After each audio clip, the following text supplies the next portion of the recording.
Palestinians surged through the rubble of a building in Gaza's Khan Yunis, the aftermath of a number of Israeli airstrikes overnight and into Wednesday that have killed at least 60 people, according to local officials.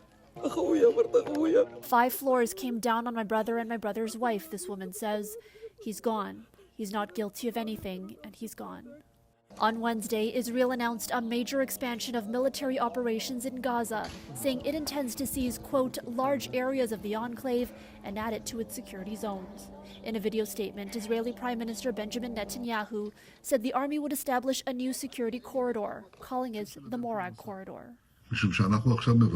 We are now dividing the strip and increasing the pressure step by step so that they will give us our hostages. And as long as they do not give them to us, the pressure will increase until they do. In an earlier statement, Israel's defense minister said evacuations would take place from areas where there was fighting.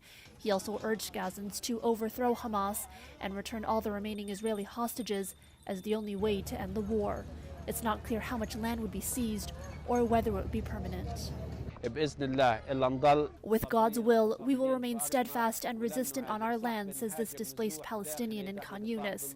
We will not be externally displaced. Meanwhile, in northern Gaza, a UN clinic was also among the buildings hit in Wednesday's airstrikes, killing 19 people, including children, according to the Hamas-run health ministry.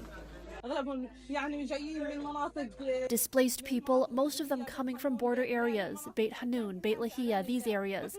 They were sitting here in God's protection, says this woman. They are being bombed.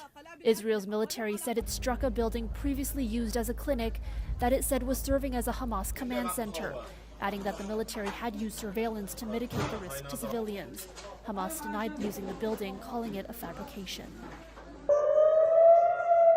Israel invaded Gaza following the October 7th Hamas attack that killed 1,200 people, according to Israeli tallies, and saw 251 taken as hostages. 59 hostages are still being held in Gaza, with up to 24 still believed to be alive. For City News, I'm Natividad.